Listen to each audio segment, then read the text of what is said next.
ഞാൻ Shandy Xavier lactation consultant.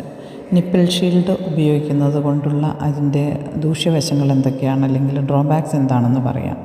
ആദ്യമേ തന്നെ ഞാൻ പറഞ്ഞു, അത് മിൽക്ക് ട്രാൻസ്ഫർ ചെയ്യുക എന്ന് വെച്ചാൽ അമ്മയുടെ ബ്രസ്റ്റിൽ നിന്ന് കുഞ്ഞിന് കിട്ടുന്ന ആ മിൽക്കിൻ്റെ അളവ് കുറവായിരിക്കാം. അത് ശരിയായ രീതിയിൽ മോണിറ്റർ ചെയ്തില്ലെങ്കിൽ തുടർച്ചയായിട്ട് അങ്ങനെ കുറഞ്ഞ് പാല് കിട്ടുമ്പോൾ അത് അമ്മയ്ക്കും ദോഷം ചെയ്യും, കുഞ്ഞിനും ദോഷം ചെയ്യും. അപ്പോൾ അത് ശരിയായ അറിവ് ലഭിച്ചതിന് ശേഷം മാത്രമേ നമ്മൾ നിപ്പിൾ ഷീൽഡ് ഉപയോഗിക്കാമുള്ളൂ. രണ്ടാമത് ഇംപ്രോപ്പർ ലാച്ചായിരിക്കും. കാരണം ഈ ഷീൽഡ് ഉപയോഗിക്കുന്നതിന് ഒരു ടെക്നിക്ക് വേണം, എങ്കിൽ മാത്രമേ മിൽക്ക് നമുക്ക് ശരിയായി ട്രാൻസ്ഫർ ചെയ്യാൻ സാധിക്കുകയുള്ളൂ. 3, നിപ്പിൾ കൺഫ്യൂഷൻ. കുഞ്ഞിന് നിപ്പിൾ കൺഫ്യൂഷൻ വരും പിന്നീട് നമ്മൾ ഈ ഷീൽഡിൽ നിന്ന് ഡയറക്റ്റ് നമ്മൾ നിപ്പിളിലോട്ട് മാറ്റുമ്പോൾ. രണ്ടാമത്തത് ഇത് ക്ലീനിങ്ങും ഇതിൻ്റെ ഹൈജീനും. ഇത് സ്റ്റെറൈലായിട്ട് യൂസ് ചെയ്യണം.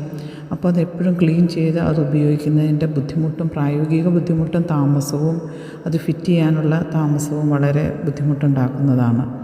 പിന്നെ ഈ ചാൻസസ് ഓഫ് എൻകോർജ്മെൻറ്റും അതുപോലെ തന്നെ മിൽക്ക് പ്രൊഡക്ഷനും കുറയാനുള്ള സാധ്യതയുണ്ട് അമ്മയുടെ ബ്രസ്റ്റിൽ. കാരണം മിൽക്ക് ട്രാൻസ്ഫർ കുറഞ്ഞു കഴിഞ്ഞ് കഴിയുമ്പം ഓട്ടോമാറ്റിക്കായിട്ടും മിൽക്ക് കളക്ട് ചെയ്ത് കിടക്കാനും അതിൻ്റെ ദൂഷ്യവശങ്ങൾ ഉണ്ടാകാനുള്ള സാധ്യതയുണ്ട്.